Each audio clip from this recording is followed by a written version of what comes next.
tell us about some of the most successful forex traders out there?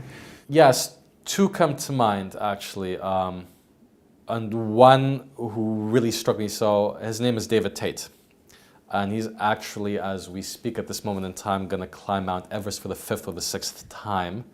He does it purely for the charity NSPCC. He himself was abused as a kid and has more or less a lot of his life gone to raise money for the NSPCC. So I do urge you to go out, check him out. He's actually quite remarkable. He is remarkable because I think his trading flowed into his ascent of Everest and vice versa. And then when you watch him trade, he's the kind of guy who literally does live, I sit on my hands.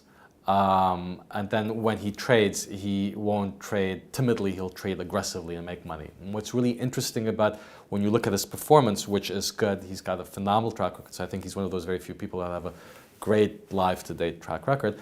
It's very much in the sense of most of the trend following kind of paths where you have an explosive upside and then you bleed money because you get it wrong most of the time, but then you have an explosive upside to the top again.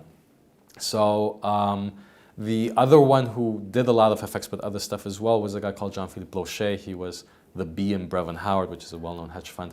He also is a very good trader, but he also traded a lot of options and option strategies on FX.